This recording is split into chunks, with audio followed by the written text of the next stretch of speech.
Okay, now we're going to talk about a guide to the project management body of knowledge, or the PMBOK guide, with this new understanding that the body of knowledge is infinite. It's all of us. It's every practitioner, every tool, every best practice globally, and not just globally, but over time as well. So the PMBOK here, the PMBOK is going to introduce to us something called performance domains. So if you were used to knowledge areas in the past, scratch that for a moment. We're going to talk about performance domains instead. So not knowledge areas or process groups, which is the old terminology, but related activities that are critical to deliver project outcomes. So the way we used to look at it, maybe you could chat in, those of you who remember the knowledge areas. And I keep saying old, they're not necessarily going away, but our approach is different. Do you remember any of those? Scope, schedule, or also known as time, cost, stakeholders, quality, risk, communication, procurement. You know, we had all of these knowledge areas, not anymore. Performance domains. And then what we're going to do is look at tailoring and also models, methods, and artifacts. Think of this as the tool belt. So that's going to be your tool belt. Okay. So the performance domains, what do they look like now? Okay. Stakeholder is still there. And we have team. We have our development approach and our project life cycle. Planning is there, project work, delivery, measurement, and uncertainty. So there are 8 performance domains. And remember, you probably thinking like I would, okay, so now is the exam tested on these 8 performance domains? No, remember, this is the PMBOK guide, which is one of 10 different resources. It's not aligned to the exam in that way. The exam has domains, so I want to make sure we're really clear on what those are. The exam domains, which are completely separated from the PMBOK guide, those are people, process. Sorry if my typing is coming through on the mic. I'm trying to type softly. And business, environment. Those are the 3 exam domains. And different than what we call project performance domains, because this is the PMBOK. So performance domain, a group of related topics, and they are critical for the delivery, the effective delivery of these project outcomes. And it doesn't matter what your development approach is, meaning that it doesn't matter if you're using plan-driven or predictive project management. It doesn't matter if you're agile. No matter what, these domains should be applicable and relevant. So it's a system of, and this should say of, my apologies, I see it says if, but it should say of, interactive, interrelated, and interdependent management capabilities. And they're going to work together like pieces of a puzzle to help us achieve our outcomes. I'm not going to spend a whole lot of time on the performance domains, except to just to go over them, because there are 8 in a row, and that could get a little bit dry. You can absolutely access a copy of the PMBOK guide if you want to. I'll show you how to get it so that you can read into these domains further. So I'm going to show you where to find the PMBOK guide right now. You can go to PMI.org. And with PMI.org, go to Standards and Publications, and then PMBOK Guide. In order to get a digital copy of the PMBOK Guide at no charge or no additional charge, if you are a PMI member, you can log in. Right now you'll see that mine is, I think it'll look like it has a lock next to it. If we go down here, yep, it's just grayed out because I'm not logged in. As soon as I log in, it's going to unlock the PMBOK guide and I can download it to my desktop. You can also order this, and it says that if you're a PMI member, you can receive 50% off of the PMBOK guide. And so that's kind of helpful as well. There are a lot of benefits to being a PMI member, including those of you who want to get certified. There are discounts on your exam too. Good question. Do you need to be a member or just a user? There is a difference between the two. Anybody can log in to PMI and create an account at no charge to navigate through all the pages, but you don't have access to the PMBOK guide if you are a user but not a member. The membership fee is $139 a year, but it gives you so many resources that it might be worth it. We're going to dive into some of those resources today. So I'll go ahead and log in and show you what this would be like. So if I'm logged in and let's just get into this system here. Oh, thanks, Steve. So $129 and a one-time $10 fee. So I'm logged in and it's unlocked now. You see how it unlocked that for me? If I want to download the PMBOK guide, it'll download right to my desktop and it'll be right there. Let me go ahead and drag this off screen and log in. My apologies, everybody. Let's log in. And then as soon as I have done that, logged in, you click download. It makes you log in a couple times. I'm not sure why, but it does. It makes you log in and then log in again when you want to download your PMBOK guide. So right now that PMBOK guide is downloading for me and we'll open it as soon as it's ready and take a look at it. Let's just open it up. Okay.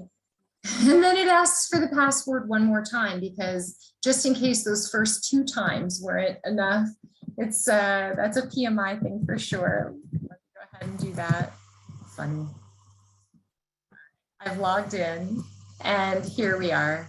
This is our PMBOK guide. It's a little bit prettier, a little bit easier to read than the older version. The older version had some watermarks on them that made the pages kind of hard to read. It was hard on the eyes because they have little dots all over the pages. They've removed that. They had a lot of feedback. They've removed that. So this is my version that it's watermarked and so that so it's not distributed. And this is all of the content, including the standard and the guide. So everything we're talking about today, page by page, is all here and available to you if you're a PMI member. All right, we'll drag that away and we'll keep going. So we have our performance domains and let's go ahead and talk about them one at a time. Stakeholder. So stakeholder, and let me double check everybody, make sure we're good on volume. Okay, yeah, I had a little static in my mic. Thank you for letting me know. I appreciate it. And I'll try to keep my hands away from the computer. I think that's what causes it. So stakeholder, the stakeholders contribute to successful project outcomes. We need to engage our stakeholders and really involve them from the start and throughout in project decision making. You're going to see a lot more of that in Agile than we saw with traditional projects. So stakeholders are key. Then we get to the performance domain or the team performance domain. So this is the set of individuals who are performing the project work to achieve the objective. We're going to talk so much about high performing teams that are also cross-functional, where every skill set needed is represented on the team. Leadership behaviors that bring out the best in every team member as well. The development, we've got development, approach, and life cycle. So this means, how are you going to approach your projects? Is it going to be predictive, plan-driven project management? Or are you going to use an adaptive or agile approach, or maybe a combination of the two with hybrid? So this will be part of the performance domain. And if you read that domain, it'll talk about why you might choose agile or when you might choose predictive. So it's pretty helpful. Then we'll have the planning and the planning performance domain. Planning is really different than it used to be in the PMBOK 7th edition, because in the 6th edition, we spent more than 50% of our time in planning upfront, and then we carried out according to the plan. And that's just not realistic, because if our projects are long-term, the plans usually end up being no good if something changes in the environment or even within our own organization. So planning takes place up front, but it also takes place throughout the project. Have you ever heard of W. Edwards Deming and the plan, do, check, act cycle? Has anybody ever heard of this? Plan, do, check, act. Plan, do, check, act. Okay, if you've heard of it, the whole point of that cycle is to iterate, to do something again and again, to make sure that plan matched what we thought it would. If it wasn't quite right, we adapt and we can change. So we're going to try to plan, if we can, sometimes in shorter cycles, so that the plan stays relevant and we can deliver to the plan, but we do it quickly. Oh, I love that. All ISO standards. Okay, so the International Organization for Standardization, ISO, emphasizes the PDCA cycle. Yeah, and they have a whole family of standards for quality as well. So planning, thank you for that. That's good. Okay, project work. Deming. Yes, we'll see a lot of Deming. We'll see a lot of experts still with the PMBOK Guide 7. Project work. So it's associated with establishing the processes, performing the work behind the scenes. So these are the activities, but we know now that activities don't equal outcomes. They don't equal value. We have to align the work to create the value. So that is through communication, making sure we're managing resources, engaging stakeholders, and everything that we need to do. So that's the project work performance domain. Then delivery. So delivery means meeting requirements, scope and quality expectations, but it's not just outputs. Then we need to drive the outcomes. Value. This is one of the first times that we're seeing delivery or output in the same conversation as business value. And that's really nice to see. Strategy, business value. Are we really solving a problem here or just doing busy work? And business value can be continued after the project has ended, where hopefully we still see value delivered. And we have 2 more domains coming up here. Measurement. So measurement is about quantifying our results, making sure that we're assessing our performance all along the way.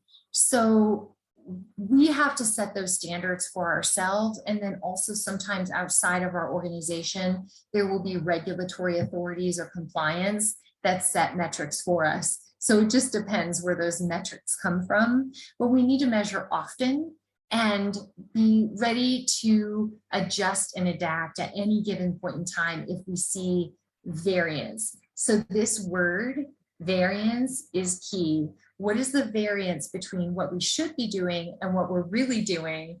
The more frequently we measure, the easier it is for us to adjust and adapt. And that brings us to the last one, which is uncertainty. This is a reality. Uncertainty can present threats and opportunities, and we should explore, assess them, decide how to handle them. We'll plan it in, but we realize there's always going to be some unpredictability in our projects. So what is that saying? You don't know what you don't know. That uncertainty, or just not even knowing what the future might bring. Ambiguity, so maybe there's not just uncertainty, but there could be a little confusion about which direction we're going. And then complexity associated with systems. I saw that in the chat, the integration between systems, and that can even introduce complexity to our projects. So these are the 8 performance domains of the PMBOK guide. That brings us to my favorite section. I love this because this is how you can tailor your project. This is the section called Common Models, Methods, and Artifacts. So this is going to provide us something called mapping to the performance domain. And we can utilize these models or methods or artifacts as if we're selecting a tool to address a specific need that we have in the moment. So there's linking going on. And it's also linked to something called the Digital Standards Plus platform, which I'll share with you in a little bit. We'll talk about Standards Plus. Let's start with models. Here's an example of a single model. There are going to be many, many models because remember, the body of knowledge is infinite in project management. This is just one model called Cotter's 8-step process for leading change. Has anybody ever heard of this model before? Maybe if you're a business analyst. Okay, I see raised hands on this one. And yes, so Cotter's 8-step process. This is a model. Oh, you're an expert. Excellent organizational change management expert in the group today. Well, that's great. So you would know Cotter's 8-step process. Some of us might not be familiar with this model. We might not be aware of it, and that it's out there and available for us to use as a tool in the tool belt. So models, this is just one example, but a model can be any thinking strategy that helps to explain a process or a framework or a phenomenon, and it gives us a simplified view of reality. So just it breaks it down and gives us some scenarios, and the PMBOK is going to give us some examples. And PMI Standards Plus, which is a digital platform that PMI is introducing, is another great resource for the latest information. So here is a situation where we can map. Yeah, it's pretty neat the way we can, let's say our organization needs to go through change, or we are already faced with change and we're, oh, did I have a typo in that previous slide? If I did, yes, thank you. In the previous slide, it should have said form a powerful, thank you, great catch. Spell check didn't catch that. I made a note, I appreciate that. All right, so form a powerful coalition. PMBOK mapping. This is how the mapping works. We're facing change, or we need to introduce change to our organization as part of a project. So in the back of the PMBOK guide, this one is page 173, there's a table, and there are multiple tables where we can map change, and you'll see here's an option. There's also the ADKAR model in there. There are other models available to us too. So maybe we decide that our project work is facing in the performance domain, we have a challenge related to change and we need to help our team along. Okay, let me learn more about how to do this. Oh, there's an 8-step process for leading change. Cool, let's use it. And that's going to help us to introduce change. So it tells you which tool to choose from your tool belt. That's the whole point of the mapping. And this is just one of the tables. We're going to look at a table for methods next. So a method, actually, this should say, let me just double check something real quick. I see that I haven't. This information is correct, but the title is not. The title should say, or this is not. This should say a method is the means. for achieving an outcome. It's the first time we're using the slide deck, so that's why we've got a few things to iron out. So methods is correct. A method is the means for achieving an outcome, output, results, or project deliverable. Has anybody ever performed analogous estimating where you said, the last time we did this project or this activity, it took 6 months, and this other time it took 6 months. So this time it will probably also take about 6 months. And you probably do that without even thinking about it with if you're doing work or projects or tasks, chores, and you have to do something, you know how long it takes. Yeah. This method is called analogous estimating. There's mapping to the methods. And by the way, there's more than one chart. A lot of these have multiple charts and they go on for pages and pages. So if we wanted a good estimating method, maybe what we could do is choose from this list. Analogous estimating is there. We could also see some estimating techniques that you've never seen in a PMBOK guide before because they're agile. Can you see them? Anybody? Which ones are agile? There's one that's really popular, that story points. Yeah, that's an agile approach to estimating. Good job. So remember, regardless of your project approach, whether it's predictive, plan-driven, or adaptive, agile, we're going to have a tool in the tool belt that we can choose from. So this is mapping to the methods. Next, we'll map to the artifacts. So artifacts can be any template, a document, output, or a deliverable. You could create it at the start of the project. You don't have to, but usually we update them regularly. So we will continue to contribute to those artifacts. And there are so many different kinds. This particular one happens to be a burn down chart, which is definitely an agile artifact. But here are some more. So if we want visual data and information types of artifacts, we can choose from this list. But maybe we want different artifacts like a hierarchical chart. I bet you know what a work breakdown structure is, some of you who have studied for your PMP. And so the work breakdown structure, WBS, is there. And then it's aligned to when we might use it.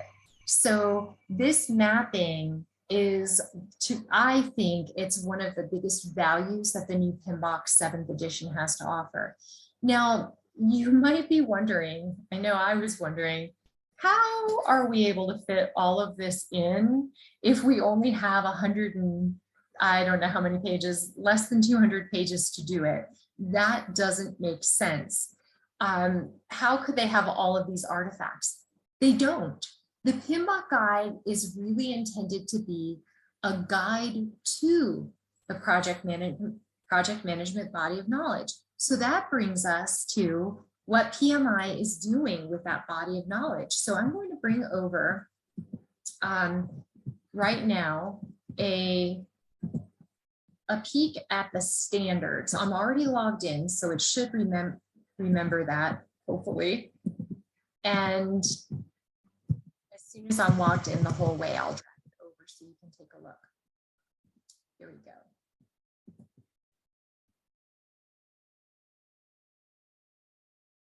Okay, good. This is a new thing that the Project Management Institute has been working on. They had a pilot and they're still building on it all the time.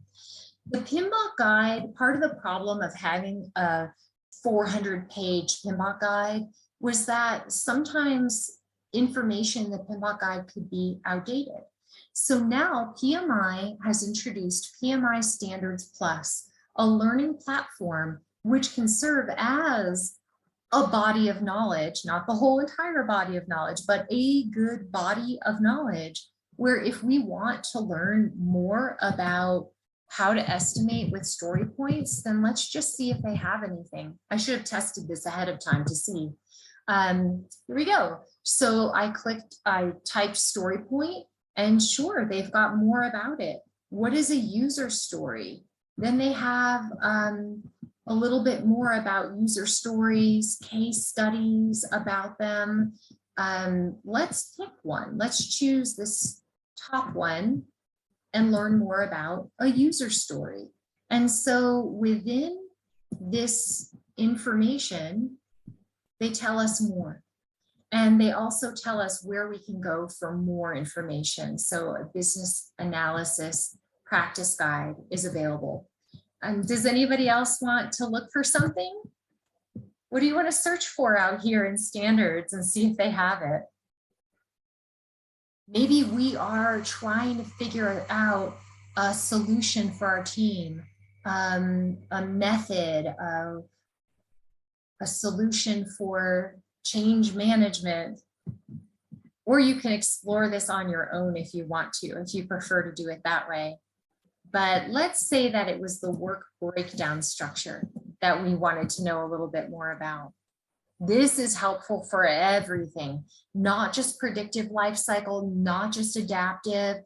The PMI standards, the whole point of it is that it's more flexible, and it gave PMI a place to house a solution or a group of solutions that can always evolve and change.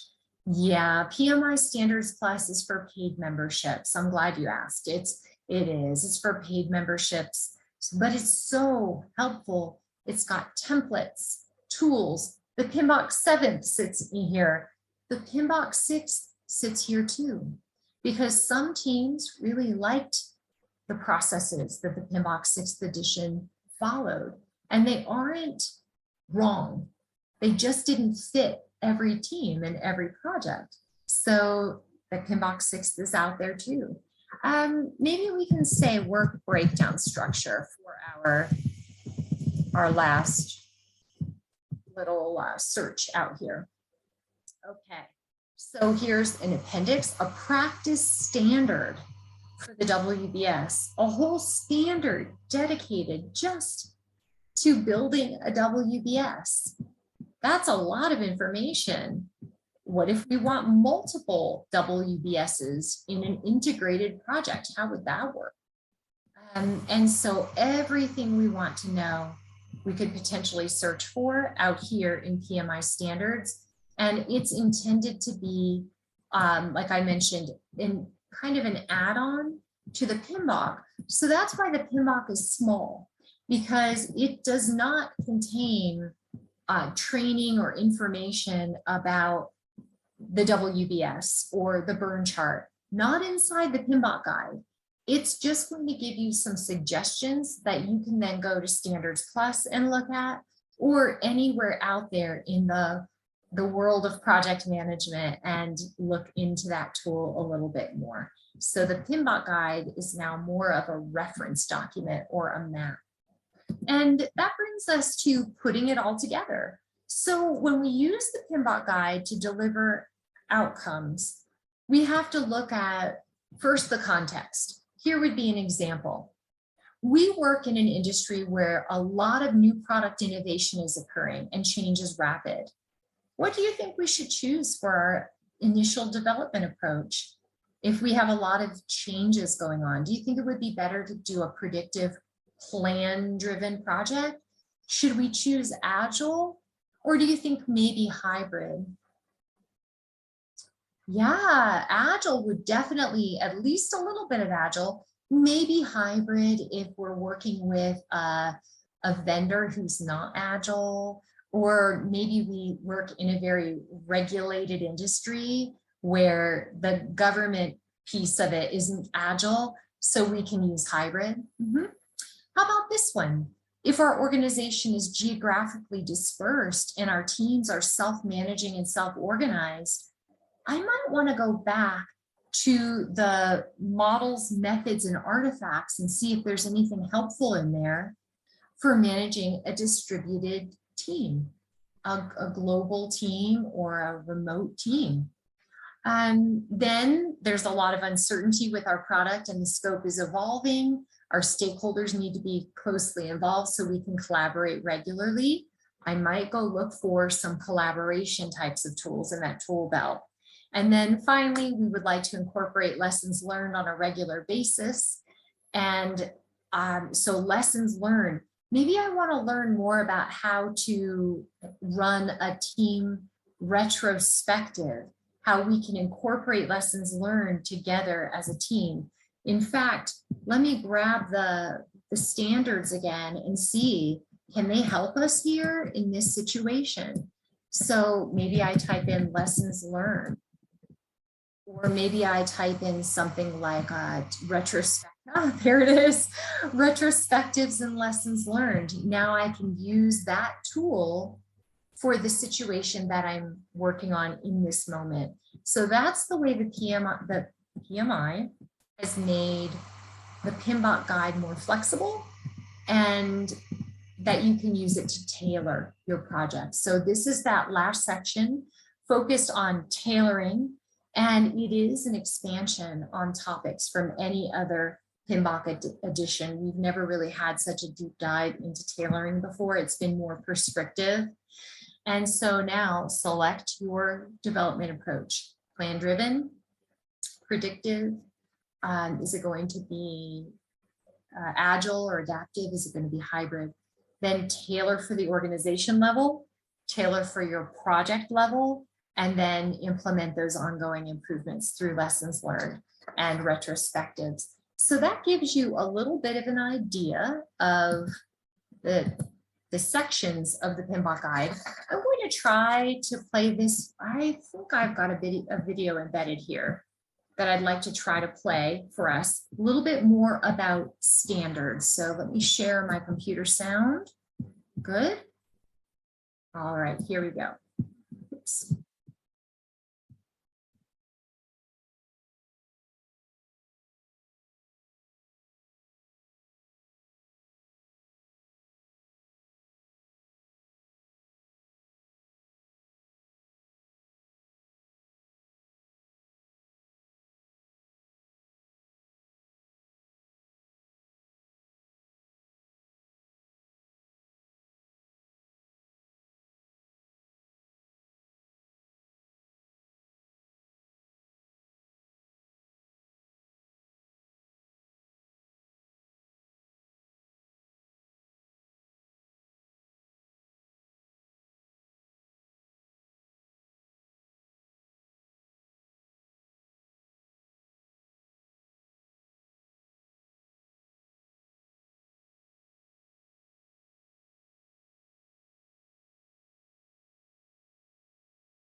PMI standards class, but I did want to share that with you because we've been asked so many times over the years.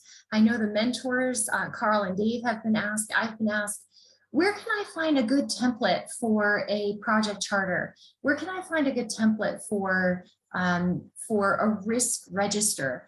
And so PMI standards is starting to incorporate those types of resources all together in one place for project professionals. So that's a little bit about standards. Now you might be wondering about that PMBOK 6th edition. So this is our last pop quiz for today, poll number 4.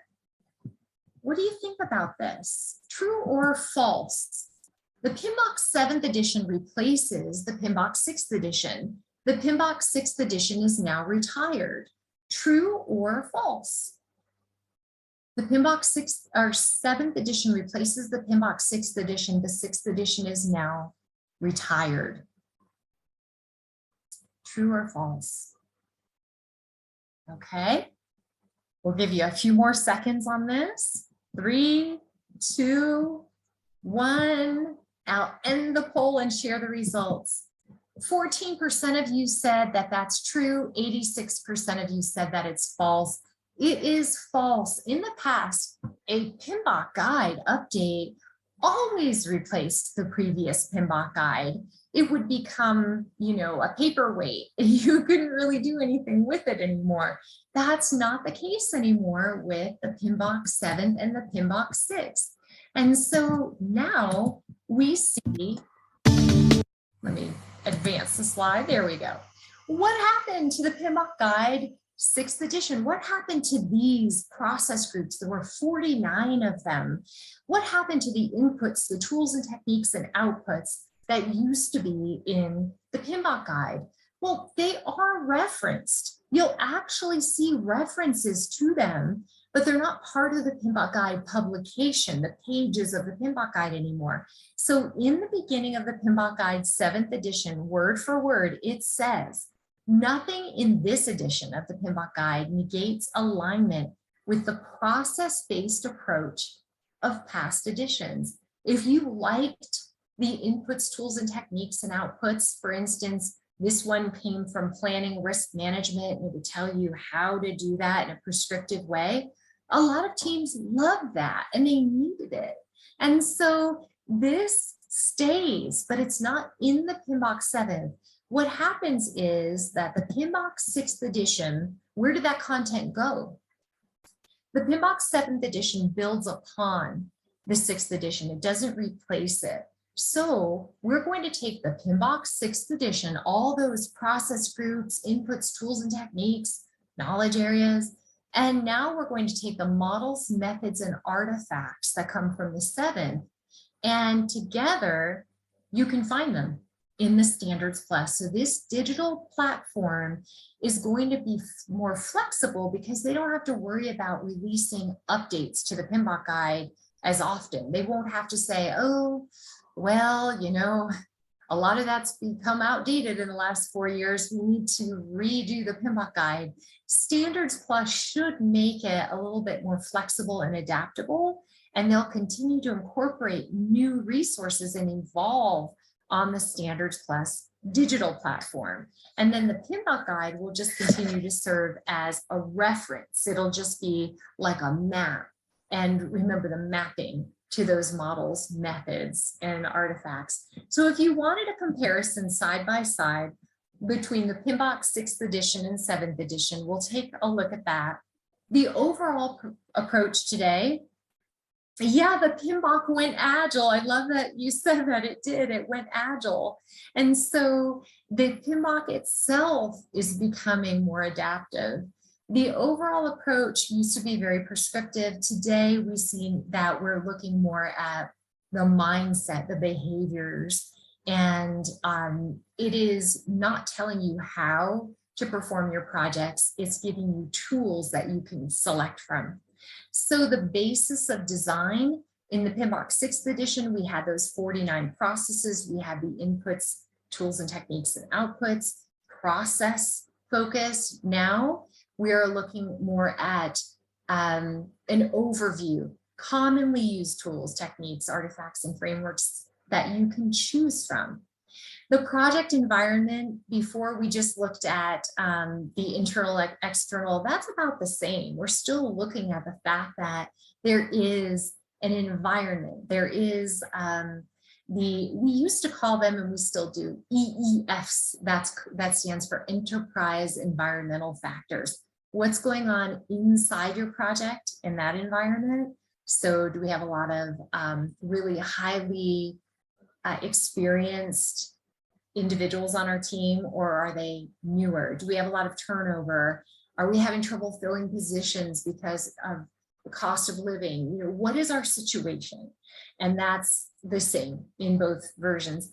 Project application, most projects, most of the time, the PMBOK, it tried really hard, the 6th edition, but there were gaps. And so now they're looking at any project you can apply this to. The target audience before was mostly project.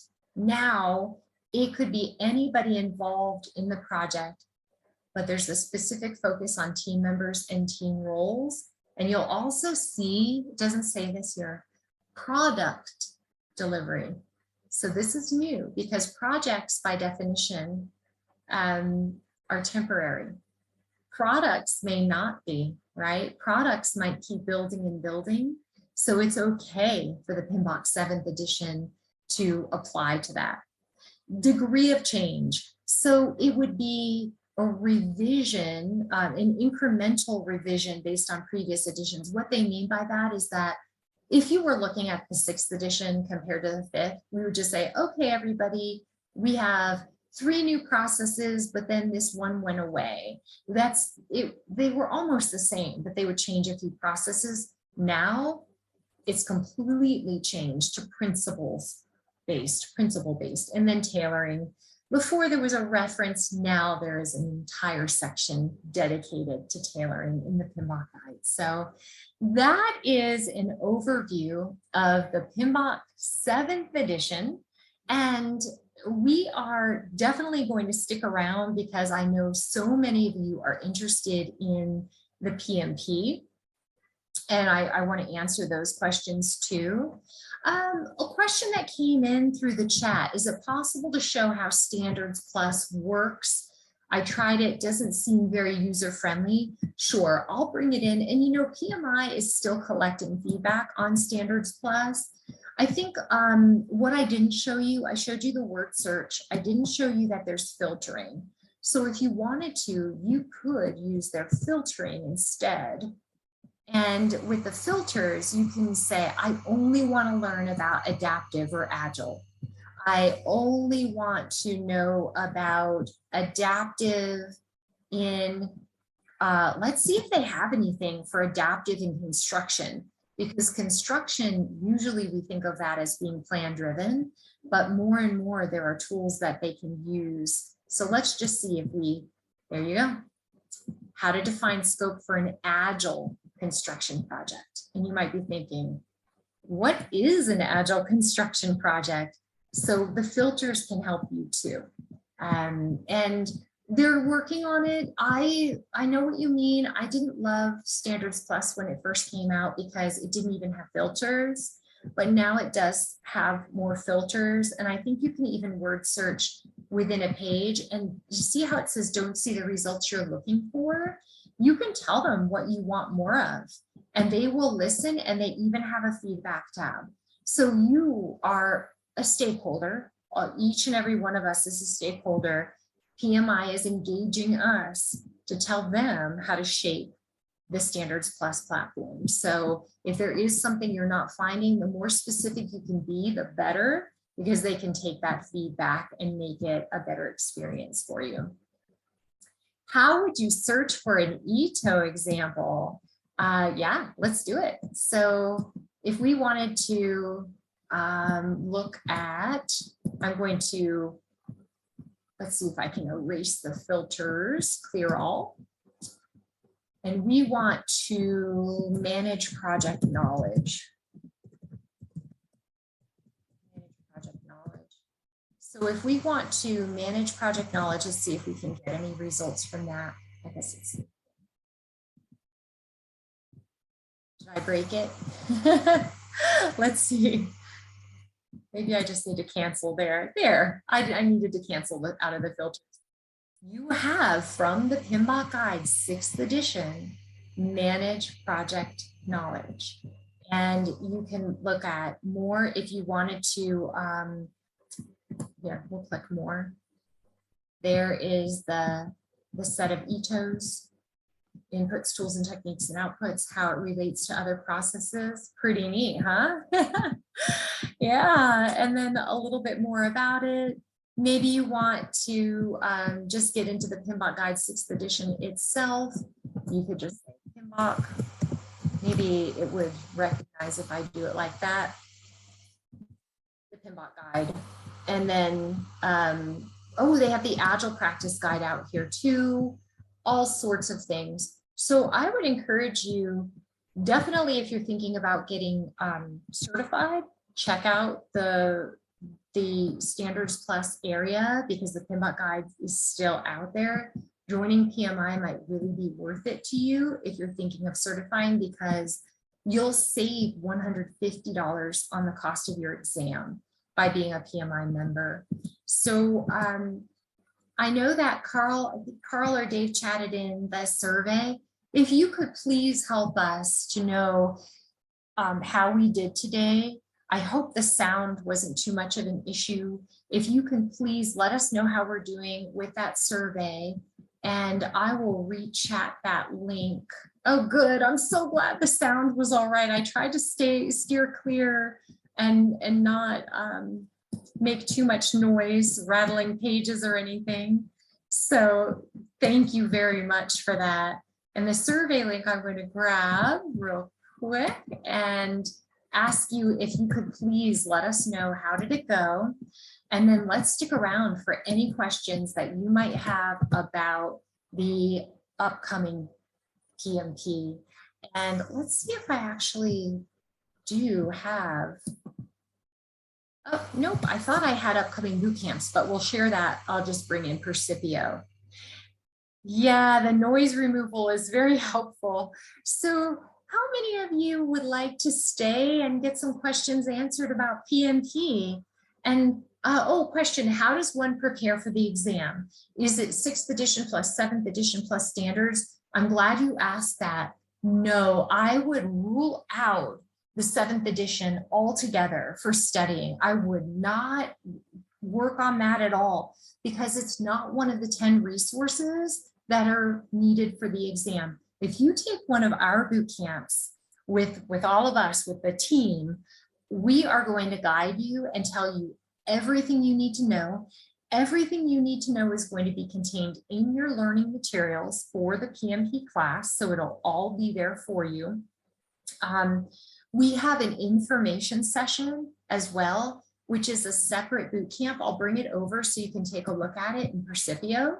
If you wanted to see our PMP information session, I think it might be embedded in here too.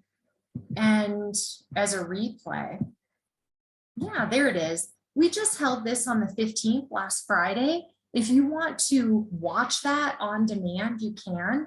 It's 2 hours and it's everything you need to know about the exam, what the question types are like, applying for the exam with PMI. It's not an exam prep course though. The exam prep courses are all out here in different channels. So the courses themselves, let's look at those.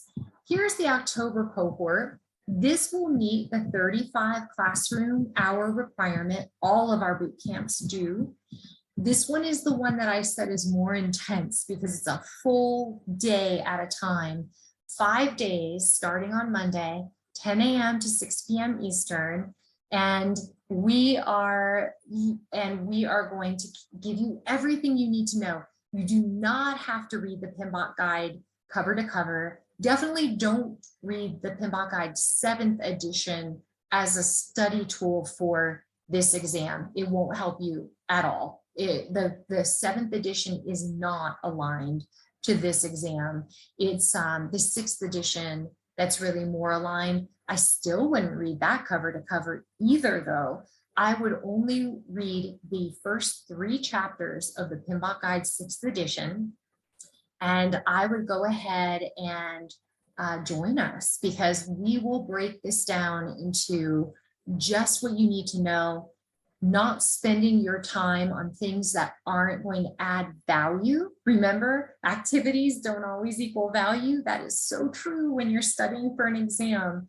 We're going to help guide you to spend time on the activities that will equal value on exam day. So we'll talk to you about what to study, and it will all be in the Percipio channel for you or in your student folder, SharePoint folder. Good point in the chat. This Eastern time is not convenient for every time zone. So let me show you some of the other options we have that are really dedicated to, let's see, Skillsoft boot camps, project management. Let's look for different time zone options.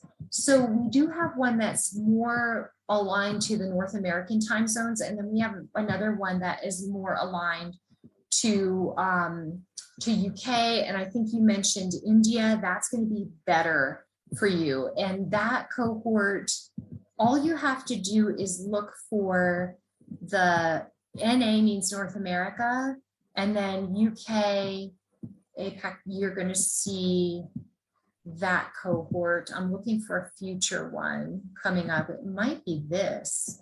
No, that's North America as well. It might not be on the calendar yet, or we can look at the calendar itself. So Skillsoft Bootcamp calendar right here. And you can see all of the different start dates for PMP. So if we wanted to look at October, you'll see the one I mentioned. That begins next week right here. This one is already in progress. I wouldn't recommend joining if it's beyond session 1. So let's look at the next time that one begins. I think it's November. And that's our colleague Priscilla. She teaches that one from Europe, and it will begin, oh, let's go one more, maybe December. I have to take a look at that and whether it's on the calendar yet. You know, it'll be coming soon. Yeah, the one with UK, the time zone Eastern time is like 3 a.m. I think. You think it's a 3 a.m. start time. So that's going to be much better for you. If you're in India, if you're in Europe, I think that cohort will be a lot better. And oh, thank you, Carl just chatted in the link to the reference list. Yeah, and so keep an eye on this bootcamp calendar. Keep watching for new cohorts. I know we're going to be offering many choices every single month that align to various time zones that are just a little bit more convenient depending on where you are. So let me make sure I'm caught up in the chat here. How many of you will join us on Monday? Anybody here that will start on Monday? Wow, good. We're looking forward to seeing you there. A little bit of a heads up, our boot camps, the attendance is a really important part of it. So if you're going to start with us on Monday, I would just recommend that you are able to commit to every day of that boot camp. And if that's not the right boot camp for you because you can't be there every day, maybe think about opting into a different cohort. But I'm so glad we have a number of you who will be there. Looking forward to seeing you there. And we do have PMP exam prep questions that came into the chat. Yes, that's actually built into the channel. So if I go back a moment, let's see if it'll let me go back. Maybe not. That opened in a new. There we go. Anytime you're inside one of these channels for a boot camp, you're going to see watch and then read. And then oftentimes there will be one, if I go back to October, that will say practice. And then right there where it says practice, that's going to be the built-in practice exam. Okay. Oh, I just got breaking news. Good. I can share. Thank you. That the January, February, and March schedules are going to be up next week. So that's really good news. I wanted to let you know we just got that confirmation that if you want to take another look at the bootcamp schedule, it's going to be updated with many more options available across time zones for you. So depending on which of these cohorts you're in, you'll see that watch, read, and practice. And we just, like I said, we build it all here for you. I'm going to go back a moment because this, I think we're still under construction, this November one. Let me look at our October one together with you and take a look at that. I want to share with, there's the practice tab. Okay, so we have watch. That's join us live, but it also means watch all of these other courses that we have available for you in Percipio that will make you a successful exam candidate. Then we have read.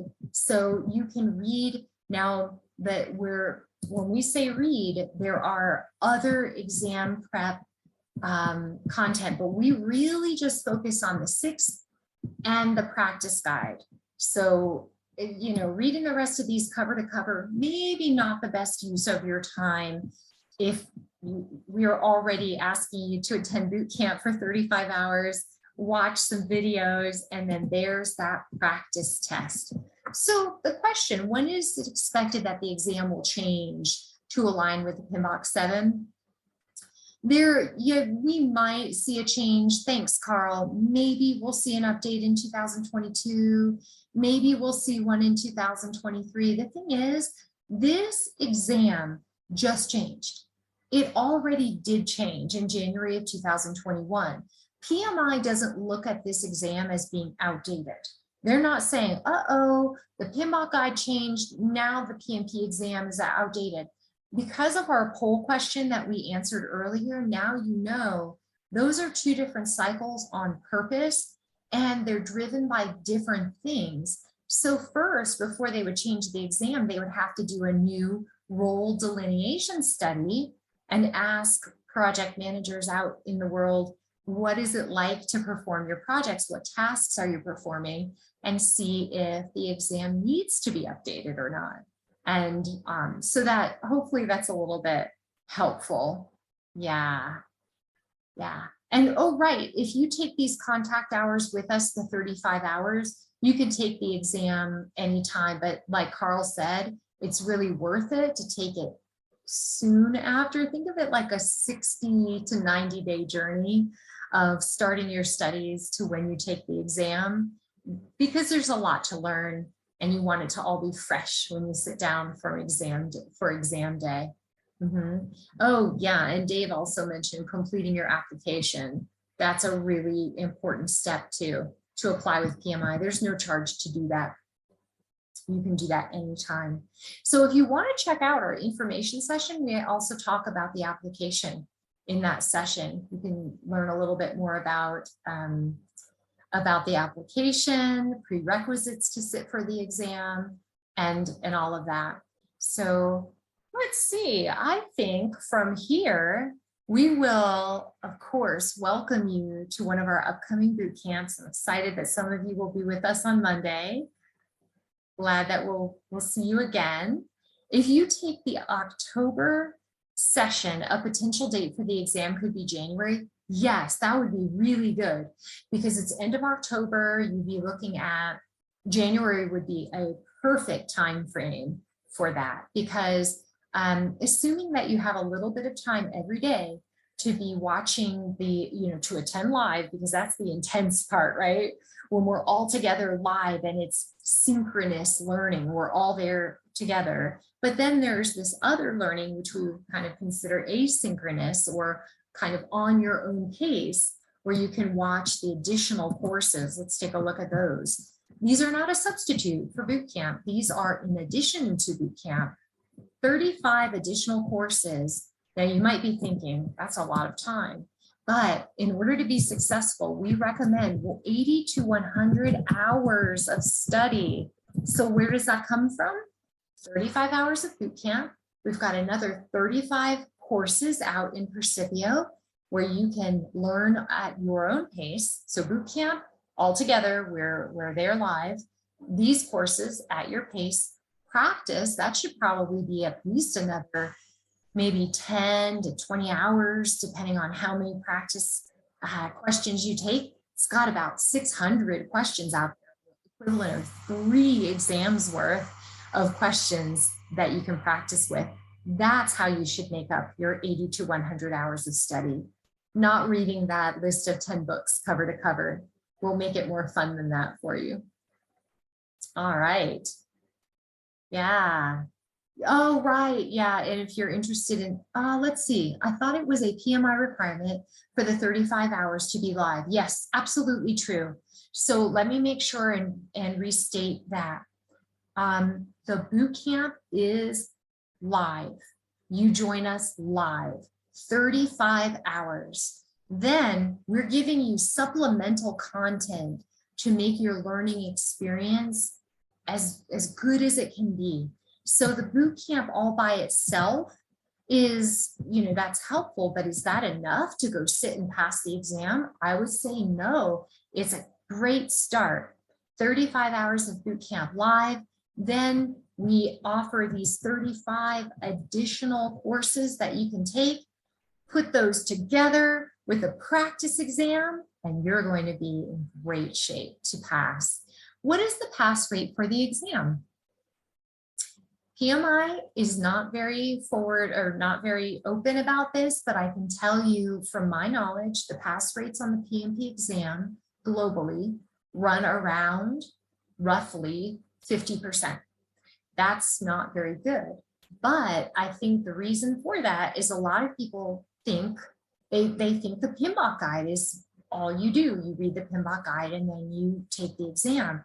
Now you know from today, that would leave a lot of gaps in your learning and it wouldn't prepare you because the PMBOK is not an exam preparation tool. So we are boot camp and working with the team here.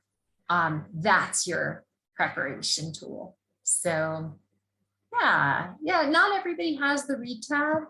If you don't have the read tab, it is not going to block you from being successful on the exam. I would recommend that you can access those resources through PMI membership instead. But remember, we bring in everything you need to know.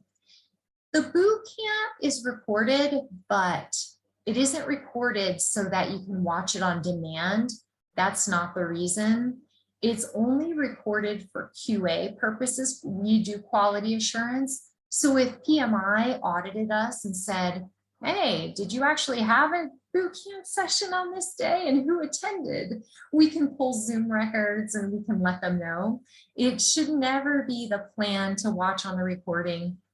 If you had a very rare situation that caused you to miss, like, let's say more than 15 minutes of a class, then we would have to work with you and figure out how to make that up. But makeups are very rare. I just kind of want to make sure that we know that recordings of boot camp aren't for the purpose of learning and getting those hours, because PMI just doesn't provide for that. We have to do it live. If you wanted to use the recordings for review though, that's a great reason to rewatch them. You could do that. Oh yeah. So, oh, perfect. Thank you for bringing that up. So you're saying you already have the 35 hours from a previous boot camp that you took or class, and your application with PMI can be completed because you've done 35 hours. Yes, jump in there and watch those classes on replay. You do not have to attend live if you have already been approved by PMI to sit for your exam. And so just to make sure that that's clear. If you have not been approved yet by PMI and you need the 35 classroom hours, you need to get those live. So hopefully that helps to clarify. All right. Great questions, everybody. Yeah, it can be tough to take time off for studying. All right. Well, here's what we're going to do. We'll wrap up this session, the official PMBOK 7th session, and thank you for the questions about PMP. And what we'll do is give you some contact information. If you have any questions after today, registering, anything like that, you can contact customer support. And then if you need help studying, we have Carl and Dave, and those are our mentors. So they are our mentors.